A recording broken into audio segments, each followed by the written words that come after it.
Bom dia, irmãos. Graça e paz, Senhor Jesus. Abram comigo em Jonas. Vamos ler o livro de Jonas, capítulo 3.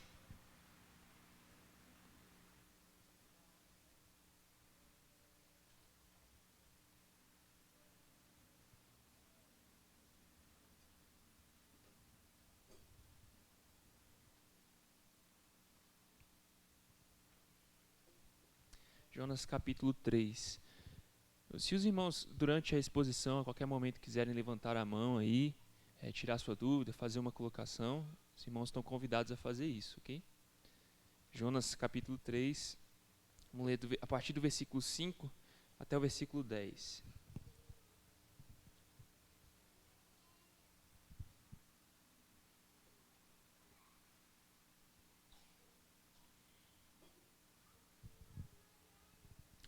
Diz assim, Jonas 3, do versículo 5 até o 10.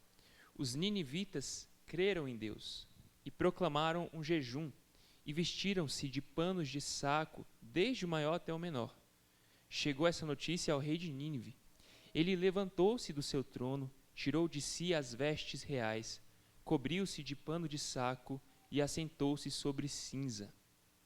E fez-se proclamar e divulgar em Nínive, por mandado do rei e seus grandes, nem homens, nem animais, nem bois, nem ovelhas provem coisa alguma, nem os levem ao pasto, nem bebam água, mas sejam cobertos de pano de saco, tanto os homens como os animais, e clamarão fortemente a Deus, e se converterão, cada um do seu mau caminho e da violência que há nas suas mãos. Quem sabe se voltará a Deus e se arrependerá e se apartará do furor da sua ira, de sorte que não pereçamos. Viu Deus o que fizeram, como se converteram do seu mau caminho, e Deus se arrependeu do mal que tinha dito lhes faria, e não o fez. Essa é a palavra de Deus. O livro de Jonas começou no capítulo 1, versículo 1, com a palavra de Deus indo até Jonas, né? Veio a palavra do Senhor a Jonas, dizendo: Dispõe-te, vai à grande cidade de Nínive e clama contra ela. Mas Jonas não queria ir para Nínive, ele queria escolher para quem pregar, ele não queria pregar para Nínive. Ele não queria que os ninivitas se convertessem, ele não queria que eles tivessem o perdão de Deus. Então Jonas resolveu desobedecer a Deus. E a desobediência de Jonas veio com um alto custo para ele pegou o barco, foi impulsivamente ali para Tarsis, saiu correndo, teve que enfrentar a tempestade, que era a ira de Deus chegando até ele, a disciplina de Deus chegando até ele. E quando ele enfrentou a tempestade, ele teve que escolher entre duas alternativas. Ou ele escolhia apelar para a misericórdia de Deus, se arrependendo dos seus pecados até ali, ou ele escolhia enfrentar a ira de Deus, enfrentar o julgamento de Deus. E, infelizmente, ele escolheu enfrentar o julgamento de Deus. E aí ele falou, me joguem nas águas. E aí Jonas foi lançado nas águas para morrer nas águas afogado. Mas o Senhor tinha outros planos para ele. O Senhor planejou para Jonas que ele iria para Tarsis. E aí o Senhor salvou Jonas, enviou um peixe que engoliu Jonas e Jonas ficou na barriga do peixe durante 3 dias e 3 noites. E aí, finalmente, ali na barriga do peixe, no fundo do mar, Jonas percebe que era inútil lutar contra Deus, inútil lutar contra o pai dele. E aí ele aceita a misericórdia de Deus para a vida dele, se arrepende do pecado dele e se compromete a cumprir o que ele teria que fazer, né? Cumprir o mandado do Senhor para ele. E aí ele é lançado de volta para a terra firme e tudo começa de novo. Na terra firme veio a palavra do Senhor a Jonas segunda vez, mandando que ele clamasse contra Nínive. E aí Jonas obedeceu e o resultado foi esse grande avivamento da cidade de Nínive, que a gente falou um pouco desse avivamento na semana passada. Deus podia ter trabalhado sem Jonas a qualquer momento, mas ele escolheu trabalhar através de Jonas. A mensagem de Deus para Nínive era uma mensagem de juízo, ainda 40 dias e Nínive será subvertida. E a resposta de Nínive a essa mensagem foi completamente sobrenatural, foi desproporcional. Em um dia de pregação da palavra naquela cidade, toda a cidade se converteu, toda a cidade se colocou de joelhos diante de Deus. Quem que eram esses ninivitas, esse povo que estava recebendo a palavra agora? Eu falei um pouco disso lá na primeira vez que eu preguei em Jonas, mas faz muito tempo, eu acho que já deve fazer um ano. E como faz muito tempo, eu vou relembrar um pouco os irmãos sobre quem eram essas pessoas. Os ninivitas eram maus, eles eram violentos, eles eram impiedosos, eles se orgulhavam das suas conquistas e eles tinham uma vocação guerreira, completamente guerreira. Olha o que esse autor aqui diz sobre o que os ninivitas faziam. Depois de capturar os seus inimigos, os assírios, Nínive é a capital da Assíria, okay? Na época, uma das cidades mais importantes da Assíria, no mínimo. Então, depois de capturar os seus inimigos, os assírios normalmente cortavam-lhes as pernas e um braço, e deixavam outro braço para poderem cumprimentar a vítima, apertando-lhe a mão com escárnio enquanto ela morria. Eles forçavam os familiares das vítimas a desfilar carregando a cabeça dos seus entes queridos espetadas no alto de estacas de madeira. Eles arrancavam a língua dos prisioneiros, esticavam seus corpos com cordas para poderem ser esfolados vivos e ter a pele exposta nas muralhas da cidade. Eles queimavam adolescentes vivos, e aqueles que sobreviviam à destruição da cidade estavam fadados a suportar formas cruéis e violentas de escravidão. Por isso a Síria foi chamada de um estado terrorista da história. Os ninivitas eram um povo mau, muito mau. Mas nesse tempo, os ninivitas estavam vivendo uma fase ruim, uma fase de declínio na vida deles. A Síria viveu ali cerca de 70 anos, que foi essa época que Jonas foi lá, provavelmente, que era uma fase de conflitos internos.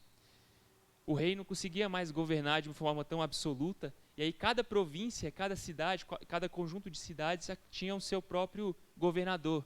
Era como o seu próprio monarca em cada cidade. E por isso também que a gente vê aí o rei de Nínive sendo chamado de rei de Nínive, enquanto o mais normal seria chamar ele de rei da Assíria, né? Mas ele é chamado de rei de Nínive e ele precisa da ajuda dos nobres ali, dos grandes, que é assim que o texto chama eles, para promulgar um decreto para a cidade. Isso é porque eles estavam vivendo esse período de instabilidade política. Os ninivitas já tinham visto muita coisa de declínio acontecendo, maus presságios. Eles tinham visto eclipses, fomes, pragas, e para eles, isso eram maus presságios mesmo. Isso não explica o avivamento sobrenatural que foi operado naquela cidade. Isso, na verdade, só ajuda a gente a entender que o coração dos ninivitas estava sendo trabalhado, estava sendo preparado para a chegada de Jonas. Mesmo assim, a reação foi totalmente sobrenatural, totalmente desproporcional. Isso aqui não explica isso. Infelizmente, a gente sabe também que os ninivitas não tiveram o arrependimento mais duradouro possível. Daqui a 30 anos, mais ou menos, eles vão invadir Israel, vão levar a nação de Israel em cativeiro e vão insultar o Deus de Israel de novo. Os profetas Miqueias e Naum, eles falam de Nínive como se fosse inimiga de Deus. E por isso que alguns comentaristas acham que esse arrependimento que aconteceu na cidade de Nínive foi um arrependimento só superficial, não foi nada demais. Mas isso não é verdade. Na verdade, os ninivitas são um modelo de arrependimento para nós. Mesmo que uma geração seguinte fosse abandonar essa conversão inicial, esses ninivitas aqui são um exemplo para nós. Eles são um modelo. Não é motivo suficiente que daqui a muitos anos, outros ninivitas ou os mesmos abandonaram e invadiram Israel. E eu digo isso porque o próprio Jesus colocou eles como padrão. Lá em Mateus 12, 41, e depois a gente vai abrir esse texto de novo, ele fala: ninivitas se levantarão no juízo com esta geração e a condenarão, porque se arrependeram com a pregação de Jonas. Então, Jesus está colocando o arrependimento dessas pessoas aqui como um padrão de arrependimento para os seus contemporâneos, para aqueles que estavam ouvindo. Esse foi sim um verdadeiro arrependimento. Esse é o nosso tema hoje, o verdadeiro arrependimento. Em primeiro lugar, o verdadeiro arrependimento é marcado pela fé. Jonas capítulo 3, versículos 4 e 5.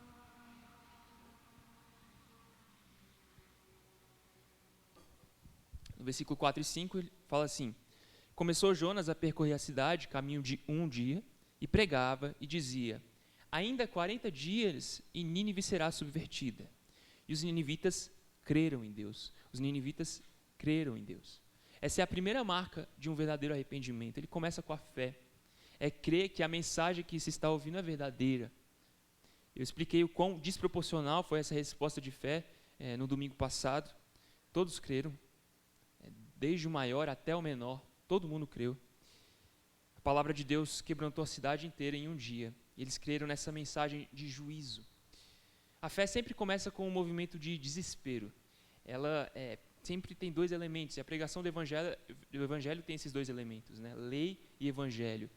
Toda vez que você vem para o culto, você é incomodado com a lei te mostra quem você é, o que você precisa melhorar, e você é consolado com o evangelho. A lei te mostra quem você é e o que você merece, enquanto o evangelho te mostra quem Jesus é e o que ele conquistou para nós. A lei desespera e o evangelho consola. A lei julga e o evangelho salva. Mas ao que parece, Jonas foi um pregador desequilibrado. Eu creio que Jonas tenha falado mais do que apenas essas palavras, né? Ainda 40 dias e Nínive será subvertida. Mas ao que tudo indica, Jonas omitiu a parte do consolo. Ele omitiu a parte de que Deus perdoa os arrependidos. Jonas pregou só a ira de Deus. Mesmo assim, tinha uma cláusula ali de condicionalidade implícita. E parece que os ninivitas se apegaram a essa esperança. Na Bíblia, as profecias de condenação geralmente são condicionais mesmos. Abra comigo lá em Jeremias, capítulo 18. Vários textos demonstram isso, essa condicionalidade das profecias de condenação que vem para os povos, mas Jeremias 18 é o mais clássico.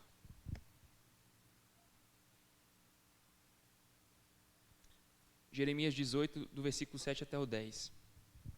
No momento em que eu falar acerca de uma nação ou de um reino para o arrancar, derribar e destruir, se a tal nação se converter da maldade contra a qual eu falei, também eu me arrependerei do mal que pensava fazer. Isso é Deus falando, ok? E no momento em que eu falar acerca de uma nação ou de um reino para o edificar e plantar, se ele fizer o que é mal perante mim e não der ouvidos à minha voz, então me arrependerei do bem que houvera dito lhe faria. Ou seja, a profecia de julgamento vem para que o povo se arrependa. Se o povo se arrepende, então a profecia de condenação não vai acontecer, Deus vai os perdoar e outra coisa vai acontecer. Deus traçou esses dois caminhos para, quando ele manda a profecia, ele traça esses dois caminhos. O caminho de ouvir a profecia e se arrepender e o caminho de não ouvir a profecia, logo vocês serão condenados. Um dos desafios do verdadeiro arrependimento é justamente ter fé no ensino da palavra, ter fé que o que a palavra está dizendo é verdade. A palavra não só nos exorta a mudar, ela também te fornece o poder para você mudar. Ela te fornece o poder para que você se transforme, seja transformado através do Espírito Santo, para que você mude de vida. Algumas pessoas lutam há tanto tempo com alguns pecados, que elas simplesmente já não creem mais que Deus pode transformá-las. Elas não creem mais que Deus pode mudar, tirar esse pecado da vida dela. Algumas pessoas são escravizadas por pecados, e pecados escravizadores, por exemplo, como a pornografia, eles subjugam a pessoa, eles submetem a pessoa a tal ponto que ela não consegue mais crer que um dia ela vai poder passar uma semana sem abrir pornografia. Ela acha que ela é prisioneira desse pecado. Essa resignação, essa submissão, ela acontece de tal forma que o pecador acha que é impossível que ele deixe o seu pecado.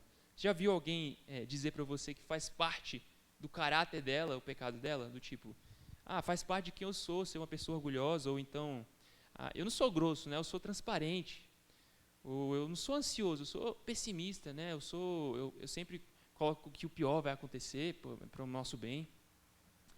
Uma pessoa com excesso de temor de homens diz que ela é só tímida. Uma pessoa gananciosa diz que ela é só econômica. Essas pessoas, elas estão tão submissas aos seus pecados que elas adotam os pecados dela como parte da sua identidade, como parte da sua personalidade. Mesmo que você abra a palavra com essa pessoa e mostre para ela, na palavra, que o Espírito deseja que ela mude essa parte que ela acha que é a personalidade dela, que o Espírito nos dá tanto o querer quanto o efetuar, que Ele nos dá o poder que Deus pode destruir os seus ídolos, que Deus pode destruir os seus pecados todos, essa pessoa não crê mais. Ela não crê no poder de Deus aplicado na sua vida mais. Meu irmão, Deus quer que você vença os seus pecados. Ele te fornece todos os meios necessários para que você vença os seus pecados, para que você mude, para que você seja transformado. A questão é que crer nisso, crer que a gente pode ser liberto dos nossos pecados, até daqueles pecados que a gente comete tão recorrentemente que parece que fazem parte da nossa identidade, isso é muito difícil. Mas o verdadeiro arrependimento, ele começa com fé, crendo. Nós precisamos crer que a palavra de Deus quer que nós sejamos transformados, que ela tem poder para nos transformar. O verdadeiro arrependimento, então, é marcado pela fé. Sem fé não tem verdadeiro arrependimento. Até aqui, no primeiro ponto, os irmãos têm alguma dúvida ou colocação a ser feita? Tomar um gole, que é o tempo disponível para tomar coragem. O Jonas. Joel, tem outro microfone para entregar para as dúvidas?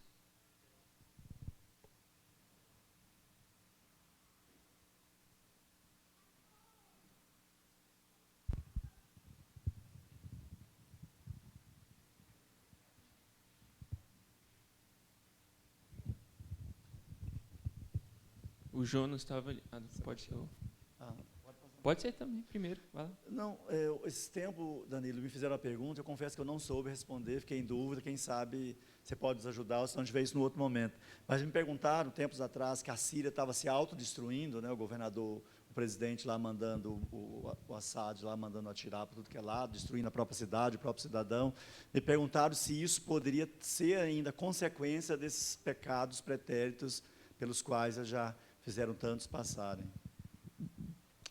Eu creio que as profecias de destruição da Assíria, elas já foram cumpridas, porque faziam referência àquele povo, que pode ter consequências, é possível, né? Mas assim, consequências que o futuro vai trazer sobre uma nação por causa dos pecados, assim, diretamente por causa daqueles pecados, a Bíblia não revela se é por causa disso, né, que eles estão sofrendo agora.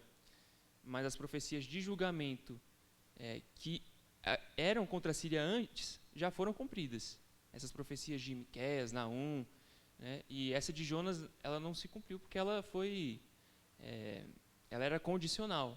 Então, quando os ninivitas se arrependeram, a profecia, ela funciona para o contrário, né? Então, Deus perdoa. Esclareceu? Jonas.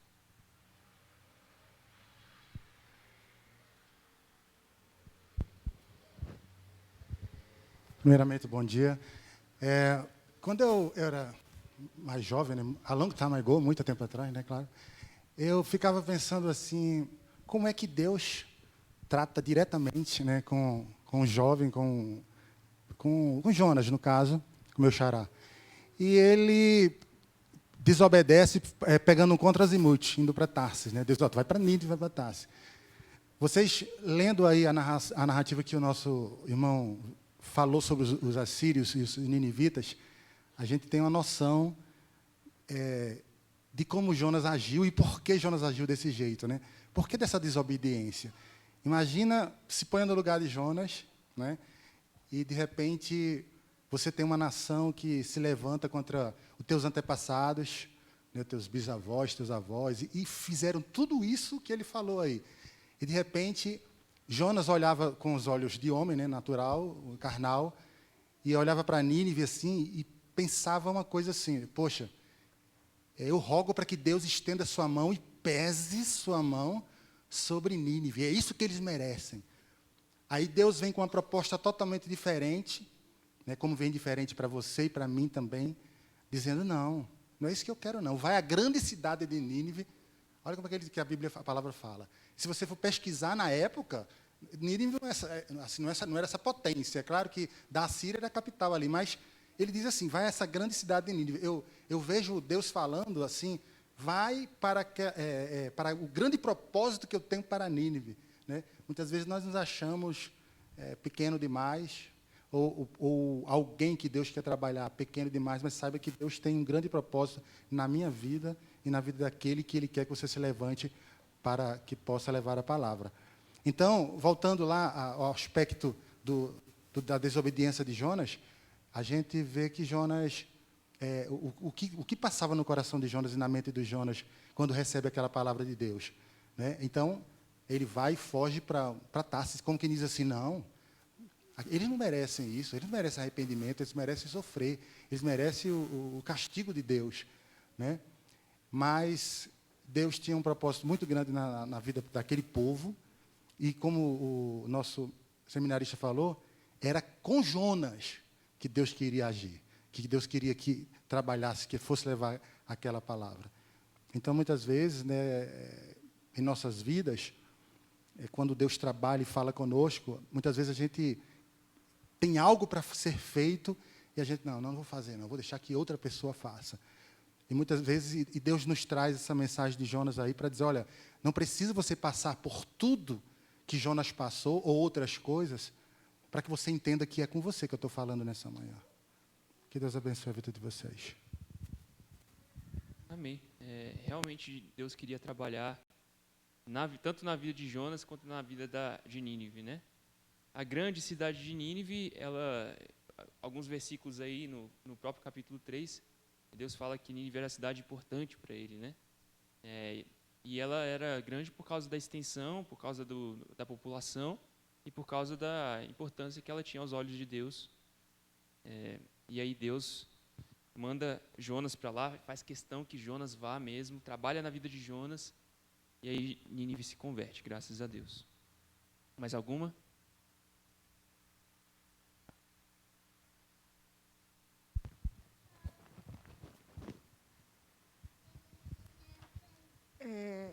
O medo paralisou Jonas?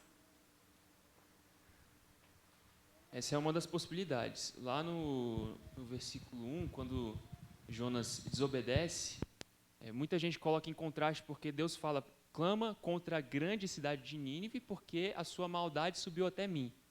E aí muita gente comenta que o contraste aqui entre grande cidade e a maldade de Nínive assustou Jonas.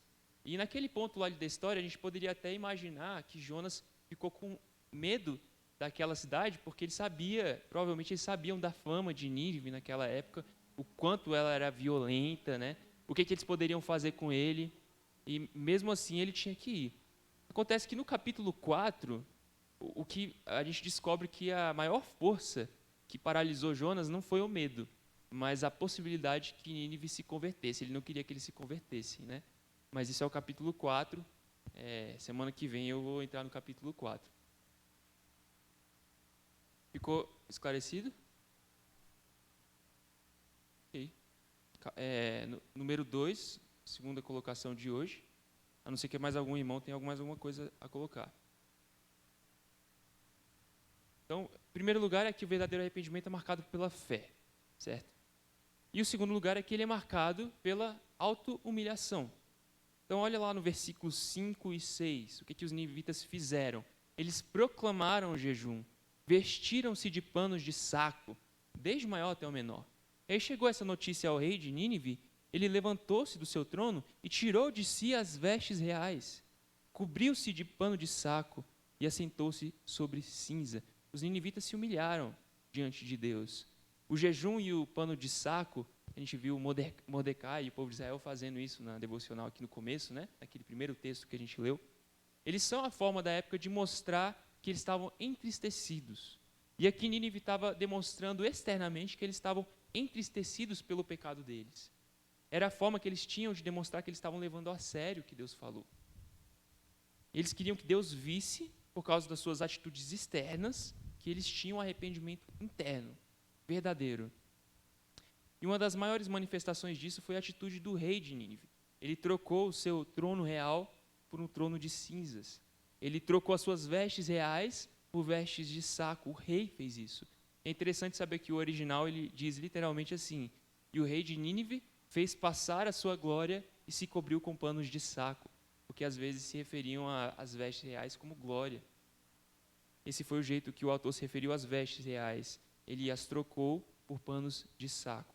E aí no versículo 7, e fez-se proclamar e divulgar em Nínive, por mandado do rei e seus grandes, os nobres da época, nem homens, nem animais, nem bois, nem ovelhas provem coisa alguma, nem os levem ao pasto, nem bebam água, mas sejam cobertos de pano de saco, tanto os homens como os animais, e clamarão fortemente a Deus, e se converterão cada um do seu mau caminho, da violência que há nas suas mãos. Quem sabe se voltará a Deus e se arrependerá, e se apartará do furor da sua ira, de sorte que não pereçamos. Então a humilhação do rei devia ser um exemplo para a humilhação do povo inteiro. E a cidade que se orgulhava de violência, se orgulhava de ser conquistadora, ela se acusou da própria violência diante de Deus. Ela se humilhou diante de Deus. Acontece que esse decreto aqui já foi uma oficialização do que já estava acontecendo. A cidade inteira já estava coberta de panos de saco, já estava em jejum, mas o decreto oficializou isso e também incluiu os animais na coisa, né? Eles queriam tanto demonstrar que eles estavam sérios que até os animais foram incluídos ali nos panos de saco e nas cinzas. Alguns até sugerem que isso mostra que eles não conheciam muito bem Deus, assim, porque eles não sabiam que essa demonstração dos animais não tem tanto assim, significado, porque os animais em si não pecam, né?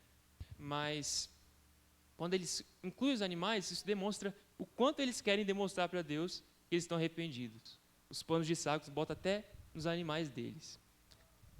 Os ninivitas também sabiam que eles não mereciam a misericórdia de Deus. Então eles agem como se o arrependimento deles não conquistasse para eles o direito de serem perdoados. Isso é verdade. Quando a gente se arrepende diante de Deus, a gente não está conquistando o nosso direito de falar, Deus, agora o Senhor tem que me perdoar. Não, quem conquistou o nosso perdão não é o nosso arrependimento. Quem conquistou o nosso perdão foi Jesus. A gente se arrepende e Deus nos perdoa, não por causa do seu arrependimento, mas por causa de Cristo. Você se arrepende porque é ordem de Deus. E aí eles dizem, quem sabe se voltará a Deus? Ou seja, Ele não precisa nos perdoar. Ele é soberano. Nós nem merecemos, mas quem sabe, se a gente se humilhar, Ele vai nos perdoar. Eu e você sabemos que Deus sempre perdoa os contritos. Ele sempre perdoa aqueles que se arrependem, embora talvez eles não conhecessem a Deus tão bem assim, tão bem quanto Jonas. Jonas sabia disso. Mas eles se apegaram a essa esperança e eles clamaram fortemente a Deus. Então, nós precisamos nos humilhar. Isso é um passo importante do arrependimento verdadeiro. Nós precisamos nos humilhar diante de Deus. E é humilhante reconhecer os nossos pecados. Alguns dias atrás eu estava andando de carro, indo para o trabalho. Eu trabalho, às vezes eu tenho que ir presencialmente lá para São Sebastião. E aí no meu carro eu tenho um suportezinho de colocar o celular, que eu geralmente uso para o Waze, né? Só que fica muito fácil mexer no celular com aquele suporte, sabe? E aí eu comecei com o Waze, mas depois eu comecei a mexer nas músicas, comecei a alterar demais as músicas. Aí depois começou a vir mensagem de celular, eu comecei a ter o costume de apertar na mensagem do WhatsApp só para ver. Aí depois eu comecei a digitar um pouquinho. E aí, nesse caminho lá para São Sebastião, eu comecei a digitar uma mensagem. Na hora que eu olhei para cima, irmãos, estava todo mundo parado, sinal, do nada. Para mim foi do nada, né? Porque eu estava sem atenção. Eu tive que apertar tão forte no freio que chega meu pé, doeu. Quase que eu bati o carro nesse dia. E aí, na hora, eu orei, agradeci a Deus pela libertação que Ele estava me dando, pedi perdão, porque pequei contra o Senhor com a minha imprudência, com a minha falta de amor pelo próximo, ali, prejudicando os outros no trânsito, colocando os outros em risco por causa da minha imprudência. E aí, quando eu cheguei em casa, eu falei isso para a Thaís, eu tive que pedir para ela, amor, quando você vê que eu estou mexendo um pouquinho no celular, eu preciso que você me exorte na hora. E você interrompe e fala, tira, amor, presta atenção na pista, não mexe no celular. Isso é muito humilhante, irmãos, assim, você reconhecer que você não tem domínio próprio nem para deixar para responder uma mensagem quando chegar em casa. É humilhante reconhecer os nossos pecados e é humilhante fazer cercas para si mesmo. Uma das medidas, por exemplo, de alguém que luta contra a pornografia é que a pessoa fica proibida de acessar o computador sozinha. Ela se proíbe e ela pede para alguém conferir isso. Ela se proíbe de mexer o celular na cama, por exemplo, ou de ficar com o celular sozinho. Para a pessoa aceitar isso é muito humilhante, porque é como se ela voltasse a ser criança, né? Pô, não pode ser deixado sozinho com o celular, não pode ser deixado sozinho com o computador. Mas essa é uma etapa necessária do arrependimento. É você estabelecer cercas para si mesmo que te humilham. Você pedir para pessoas, outras pessoas, que fiscalizem você, né? Que você preste contas para elas. E prestar contas para outras pessoas sobre coisas tão simples na vida, sobre coisas que a gente tem pecado, é humilhante, porque parece que a gente não dá conta. Mas a questão é que a gente não dá conta mesmo. Nós precisamos, quando vamos enfrentar o pecado, nós precisamos nos humilhar. Reconhecer que somos fracos, que precisamos de ajuda. Jesus disse que é melhor cortar a mão fora do que ir para o inferno com a mão. Nós temos que ser radicais contra o pecado, e isso implica em se humilhar, em estabelecer cercas, em pedir que outra pessoa te ajude. O arrependimento verdadeiro, então, é marcado também por auto-humilhação. Em primeiro lugar, marcado pela fé. Em segundo lugar, pela auto-humilhação. Os irmãos têm colocações ou dúvidas até aí?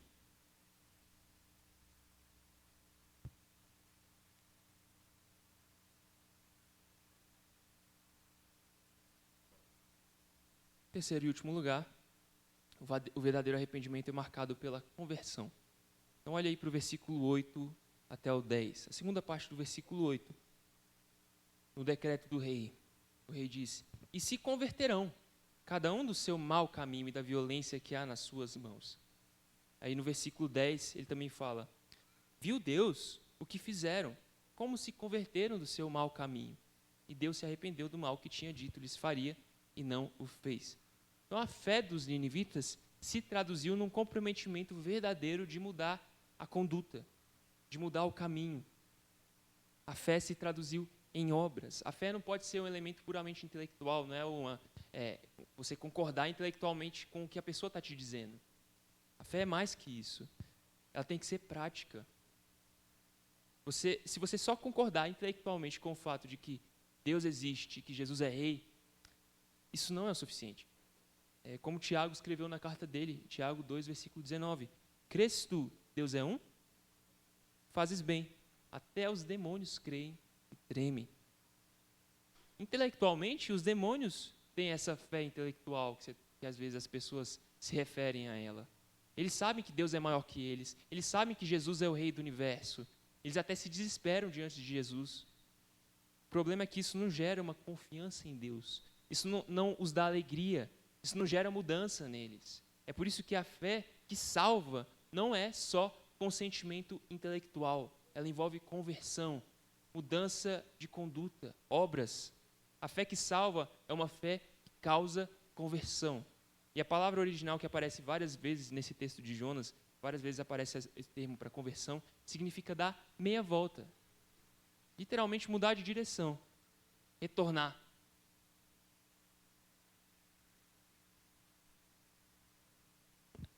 Aí Deus também vai e muda de direção, né? Muita gente se confunde com a palavra que os tradutores usaram aqui, quando eles estão se referindo a que Deus se arrependeu e não fez o mal que disse que traria, né? E muita gente se incomoda com esse termo, né? Que Deus tenha se arrependido. É discutível também se existe uma palavra melhor ou não no português para traduzir isso aqui. O problema é que não é um arrependimento do tipo, você sai de uma condição inferior e vai para outra melhor. Como se Deus estivesse melhorando, evoluindo. Não é isso. A Nova Almeida até traduziu como, e mudou de ideia. Mas também isso causa problemas também, porque Deus não muda, né? Não é isso que Deus está mudando. Na verdade, apesar dessa confusão inicial que pode causar o fato de Deus voltar atrás no que Ele falou, se você se lembrar daquela cláusula implícita de condicionalidade que eu mencionei no começo, vai ficar mais fácil. Porque Deus não mudou, foi Nínive quem mudou. Deus estabelece duas verdades, dois caminhos. Ele disse, se você caminhar aqui, eu vou te destruir. Se você caminhar ali, eu vou te abençoar. Aí quando a pessoa muda de caminho, Deus muda ao mesmo tempo o que Ele vai fazer com ela. Certo? Não é que Deus está mudando, é que você está mudando. E Nínive está mudando.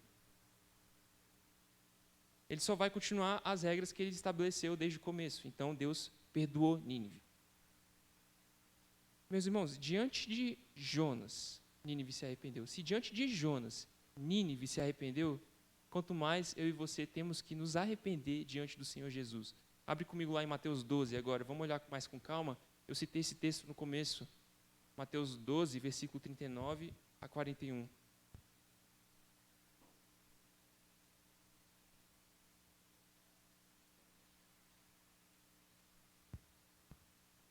Mateus 12, do versículo 39 até o 41. E Jesus responde para os fariseus que querem um sinal para eles se acreditarem. Ele, porém, respondeu: uma geração má e adúltera pede um sinal, mas nenhum sinal lhe será dado senão o do profeta Jonas.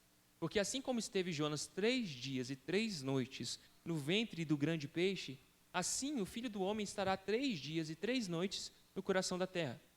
Ninivitas se levantarão no juízo com esta geração e a condenarão, porque se arrependeram com a pregação de Jonas. E eis aqui está quem é maior do que Jonas. Jonas passou 3 dias e 3 noites na barriga do peixe. Simbolicamente, ele morreu para o passado pecaminoso dele e ele reviveu para pregar o evangelho para Nínive, para aqueles homens maus de Nínive. Mas Jesus realmente morreu para o passado pecaminoso nosso. Ele realmente foi ao mundo dos mortos. Ele realmente ficou 3 dias morto. E depois de 3 dias, no terceiro dia, ressuscitou. E aí ele volta à terra dos viventes para pregar o evangelho aos homens maus, todos os homens maus que existem no mundo. Então, se Nínive se arrependeu com a pregação de Jonas, eu e você temos a obrigação muito maior de se arrepender com a pregação de Jesus. É isso que Jesus está dizendo. Aqui está quem é maior, muito maior do que Jonas. A obra de Cristo é muito maior, muito mais gloriosa, é muito mais poderosa do que a obra de Jonas. E por isso, os ninivitas se levantariam para julgar os contemporâneos de Jesus, porque o grande Senhor de toda a terra estava ali na frente deles. O Rei do universo estava ali na frente deles, e eles não ouviam a pregação de Jesus, que é muito maior do que Jonas. Jesus morreu, ressuscitou e voltou para pregar para os israelitas. E os israelitas não quiseram ouvir, recusaram a palavra de Deus. É que Deus tenha misericórdia de nós, que a gente não seja como esses contemporâneos de Jesus, como os israelitas que ouviram a palavra pregada do próprio Jesus ressurreto, que testemunhando para os apóstolos, que testemunhou para 500 pessoas, ou mais de 500 pessoas. Essa pregação os israelitas não ouviram, embora os ninivitas tenham ouvido a pregação de Jonas. Que nós não sejamos como eles. O arrependimento verdadeiro é marcado pela conversão. Em primeiro lugar, é marcado pela fé. Em segundo lugar, pela auto-humilhação. Em terceiro lugar, pela conversão. Os irmãos têm alguma dúvida? Uma dúvida final, senão eu vou concluir. Então, os ninivitas creram na pregação de Jonas. Por causa disso, você também tem que crer na pregação de Cristo. Deus quer a sua santificação. Você crê que o Espírito Santo te acompanha? Você crê que Ele exige que você mude? Você crê que Ele te dá poder para que você mude? Isso é importante, isso é essencial para que você se arrependa. O verdadeiro arrependimento é pela fé. Então, os ninivitas se humilharam, reconhecendo os seus pecados. Então, você também tem que se humilhar diante de Deus. Você também tem que procurar os seus pecados, você tem que confessar os seus pecados. Você precisa passar pela vergonha de confessar os seus pecados para os seus irmãos, de pedir ajuda. O verdadeiro arrependimento, ele é marcado pela auto-humilhação. Nós precisamos disso para sermos santificados pelo nosso Senhor. Os ninivitas se converteram, eles realmente se comprometeram em mudar, a conduta deles mudou. Não é só sentimento. A tristeza do arrependimento é uma tristeza que gera mudança de comportamento, que gera comprometimento. O verdadeiro arrependimento é marcado pela conversão. Hebreus 13, versículo 20 e 21 diz assim: ora, o Deus da paz tornou a trazer dentre os mortos a Jesus, nosso Senhor, o grande pastor das ovelhas, pelo sangue da eterna aliança, vos aperfeiçoe em todo bem, para cumprirdes a sua vontade, operando em vós o que é agradável diante dele, por Jesus Cristo, a quem seja a glória para todos sempre. Amém. Vamos orar? Senhor, nós queremos te agradecer pela tua palavra e agradecer porque o Senhor operou um grande avivamento, uma grande mudança ali na cidade de Nínive. Te agradecemos porque o Senhor pregou a eles e, com o exemplo deles, nós podemos aprender que precisamos ter fé, precisamos nos humilhar diante de Ti, precisamos mudar os nossos caminhos. Peço que o Senhor nos ajude a fazer isso como o Senhor prometeu que faria. O Senhor nos disse que nos daria forças e te peço que nós tenhamos fé nisso. Tenhamos fé que é possível sim que cada um de nós vença os seus pecados, seja santificado no Teu nome. Nos ajuda, Senhor, a caminhar diante da Tua presença todos os dias. Em nome de Jesus. Amém.